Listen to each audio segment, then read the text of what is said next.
kita ini kadang-kala merasa sudah dijamin masuk surga ya. Dengan amalan kita. Oh cukup sudah insya Allah. Apa yang kita amalkan? Hasan al-Basri pernah menangis. Ditanya, kenapa engkau nangis? Aku takut besok Allah melemparku ke neraka dan Allah gak peduli sama aku.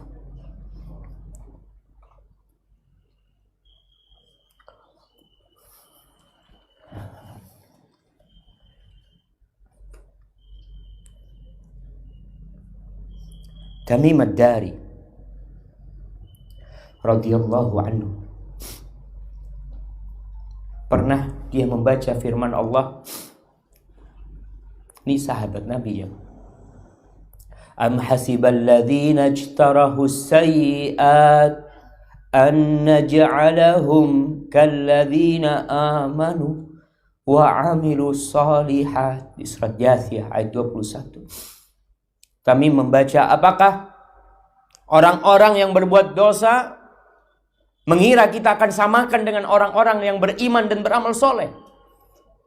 Tamim itu terus mengulangi bacaan ini, menangis sampai subuh. Hudzaifah ibnul Yaman pernah menangis. Kemudian ditanya, kenapa engkau menangis? Qala la adri ala ma aqdum. Aku tuh enggak tahu nanti aku menuju kepada Allah. A'ala ridhon am ala sukhtin. Apakah Allah meridhoin aku? Apa Allah murka sama aku?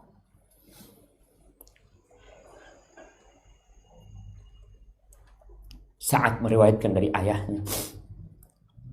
Dia cerita tentang Abdurrahman bin Auf.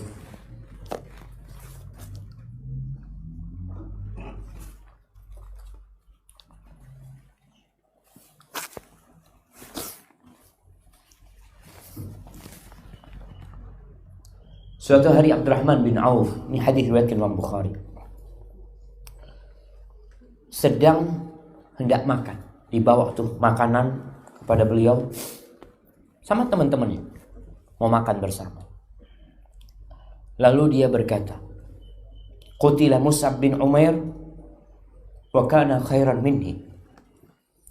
Mus'ab bin Umair terbunuh pada waktu perang Uhud. Dan kata Abdurrahman, Mus'ab itu lebih baik daripada aku. Falam yujad lahu ma yukaffan fi illa burdah. Dan dia mati, nggak ada yang dia milikin kecuali satu kain sebagai kafannya yang nggak cukup untuk menutup diri.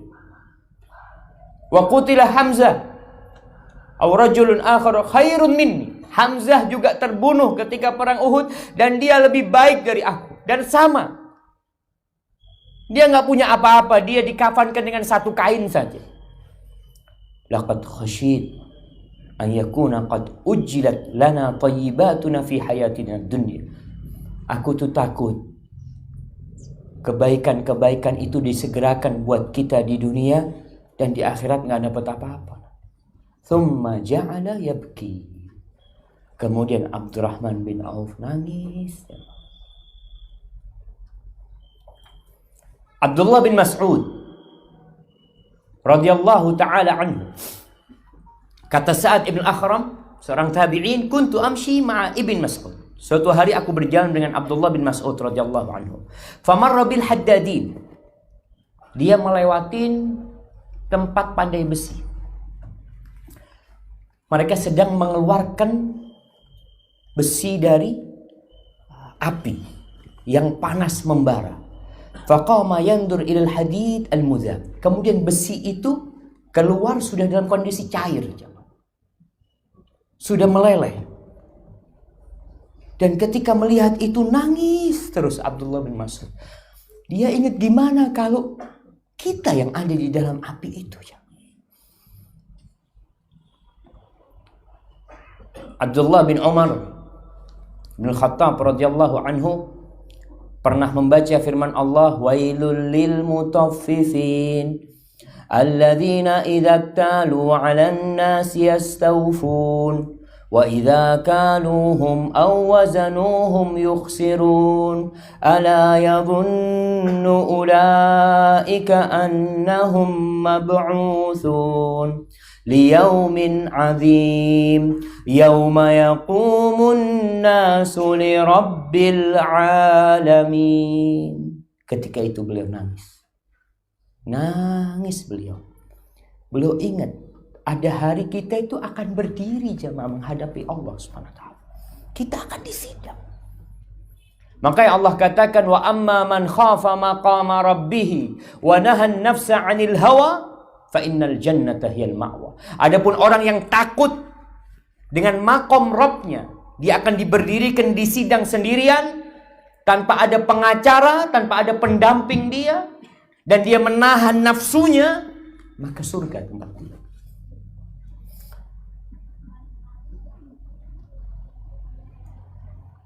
Aisyah radhiyallahu taala anha pernah membaca firman Allah di surat Tur ayat 27 yang tadi kita bacakan. Kenapa penghuni surga ketika mereka sedang ngobrol, mereka mengatakan famannallahu alaina wa waqana adzabas samum. Allah memberikan karunia kepada kami dan menyelamatkan kami dari adzabas samum, dari azab neraka. Fabakan.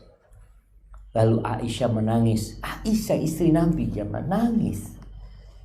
Rabbi munna waqini adzabas samum. Ya Allah, berikan karuniamu kepadaku ya Allah dan selamatkan aku dari adzabas samum. Masih banyak cerita para tabi'in yang mereka menangis karena takut kepada Allah Subhanahu wa ta'ala. Tapi ada orang yang gak pernah menangis ya. Mungkin sebagian di antara kita mengingat, kayaknya Anda gak pernah nangis. Kalau nangis karena sedih, iya. Apa yang menyebabkan hati keras sehingga tidak menangis? Ibnul Qayyim rahimahullahu ta'ala mengatakan, wa mata aqhatatil ain minal buka min khasyatillahi ta'ala fa'lam anna qahtaha min qaswatil qalb. Kapan mata itu tidak pernah meneteskan air mata, kering, tidak pernah nangis karena takut kepada Allah, maka ketahuilah bahwa keringnya itu disebabkan qaswatul qalbi, kerasnya hati. Wa ab'adul qulub minallah al-qalb al-qasi. Kata Ibnu Qayyim, hati yang paling jauh dari Allah adalah hati yang keras. Wa kana katsirun minas salaf yuhibbu an yakuna minal bakain. Banyak di kalangan salaf itu yang ingin menjadi orang yang suka menangis. Jangan bangga ketika engkau enggak pernah menangis. Wa yufaddilunahu ala ba'din minat ta'at, dan sebagian kata Ibnu Qayyim lebih mengutamakan daripada sebagian ketaatan, seperti Abdullah bin Mas'ud yang dia lebih suka meneteskan air mata karena takut kepada Allah daripada sedekah 1000 dinar. Dan Nabi alaihissalatu wassalam berlindung dari hati yang keras. Dalam doanya Nabi mengatakan alaihissalatu wassalam, Allahumma inni a'udzubika min ilmin la yanfa, wa min qalbin la yakhsha, wa min nafsin la tashba, wa min da'watin la yustajabu laha. Ya Allah, aku berlindung kepadamu dari ilmu yang tidak bermanfaat, dari hati yang tidak khusyuk, yang tidak tunduk, keras hati, dan dari jiwa yang tidak pernah kenyang, gak pernah puas, dan dari doa yang tidak dikabulkan. Nukai menjelaskan tentang sebab-sebab kerasnya hati. Yang pertama, kathratul kalam, banyak berbicara.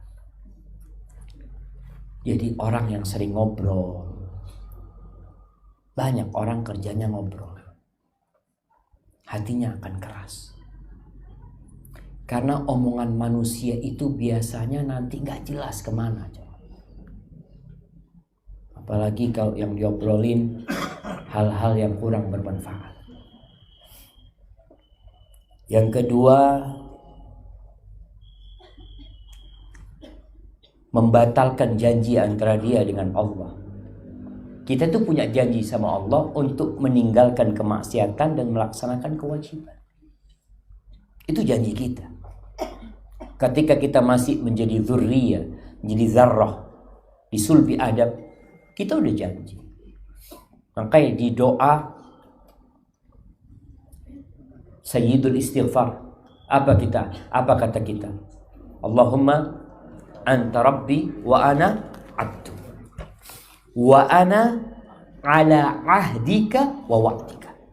Aku akan konsisten di atas janjiku, di atas perjanjianku dengan kau, di atas janji yang kau akan berikan. Itu ada janji. Ketika kita berkhianat, meninggalkan kewajiban, ya udah, hatinya akan keras. Yang ketiga, kasratud dhahik.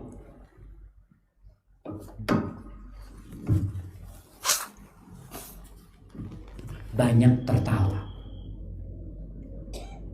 Jadi ada orang yang kerjanya ketawa terus.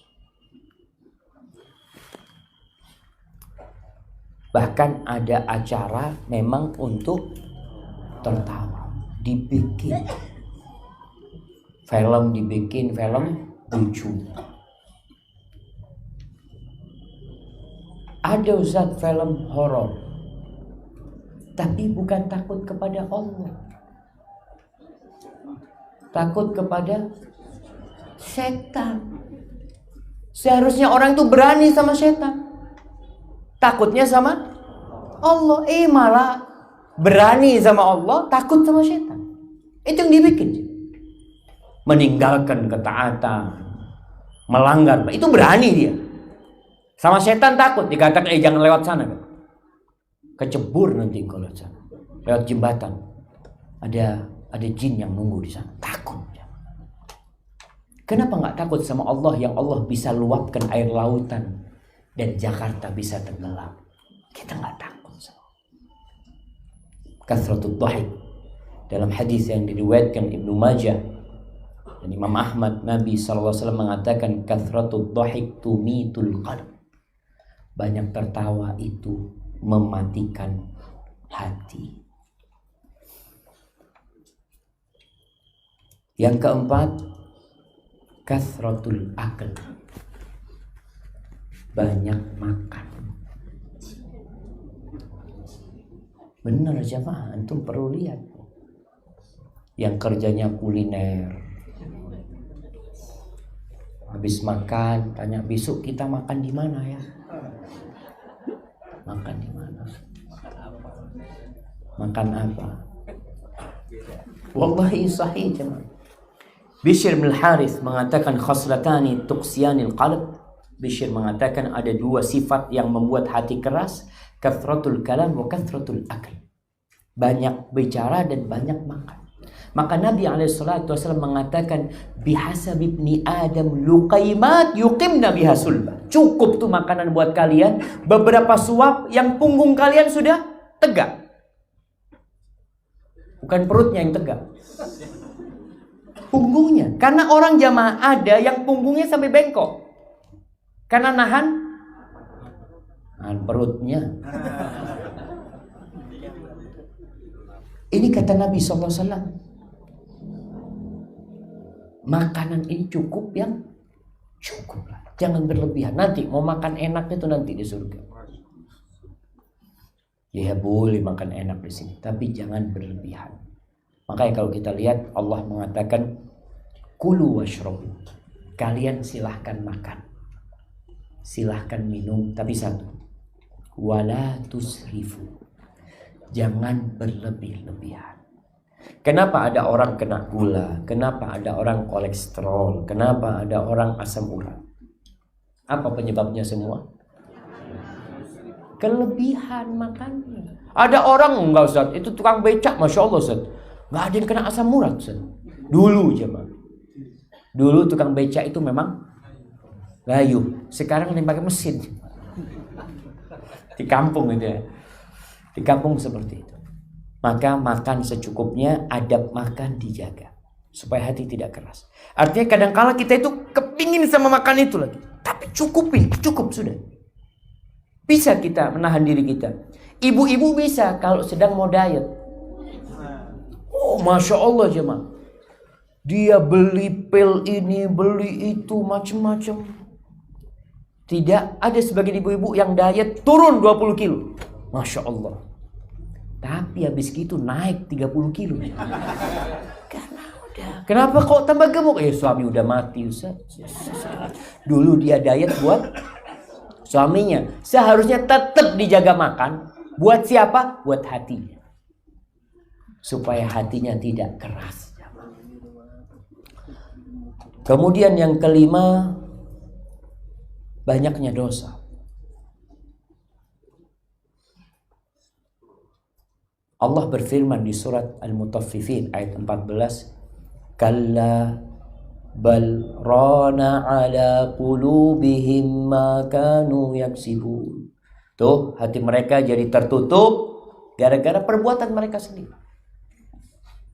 Dan Nabi SAW mengatakan, Innal mu'min idha adnaba dhanban kanat nuqtatan sauda fi qalbi. Seorang mukmin kalau berbuat satu dosa, maka ada satu noktah hitam di hatinya. Fa in taba wa naza wastaghfar suqila qalbu. Kalau dia itu bertobat dan meninggalkan itu dosa, beristighfar, maka hatinya akan dibikin bersih. Wa in zada zada. Tapi kalau dosanya nambah, maka nambah noktah itu. Hatta ya'luwa qalbu. Sampai nokta hitam itu menutupi hatinya. Makanya ada orang kalau sudah dikasih nasihat nggak mau jamaah, udah sulit, hatinya tertutup. Terus gimana ngasih nasihat dia Ustaz? Suruh istighfar dulu. Suruh dia bersihkan hatinya. Kenapa? Antum mau datangkan ustaz, 1000 ustaz didatangin ngasih nasihat, hatinya ketutup, kayak gelas nih kebalik, mau diisi air berapapun nggak akan masuk. Gimana cara dibalik dulu gelasnya? Gimana menjadikan hatinya ini ada ruang untuk masuk itu hidayah dengan dia istighfar. Atau istighfar dulu lah. Tobat dulu, minta ampun. Insya Allah bisa masuk tuh hidayah. Kemudian yang keenam. Ini mungkin menjadi yang terakhir yang kita kaji pada kesempatan kali ini. Yaitu teman buruk. Teman buruk. Dengan siapa engkau berteman, maka engkau lihat hatimu. Sebagian salaf mengatakan waqsfatul qalbi min arba'ati asya. Kerasnya hati itu dari 4 hal. Idza jawazat qadrul hajah. Kalau melampaui kebutuhan. 4 hal ini. Yang pertama al-akl. Yang pertama adalah makan. Yang kedua an-naum, tidur. Termasuk mengeraskan hati. Tapi biasanya makan dan tidur ini berdampingan, saudara. Makan banyak, tidur sedikit kayaknya enggak. Makan banyak, tidur banyak. Wal kalam, dan banyak bicara. Yang keempat, wal mukhalafah. Ya banyak temennya. Banyak temennya ini kerjanya ngobrol terus jamaah. Ada orang yang seperti itu. Maka tolong dikurangi. Pertemanan itu dikurangi. Apalagi teman dari dunia maya ya. Tolong dikurangin. Paling tidak agar kita punya waktu untuk berduaan dengan Allah subhanahu wa ta'ala. Hadza wallahu a'lam bissawab. Itu yang bisa kita kaji pada kesempatan kali ini.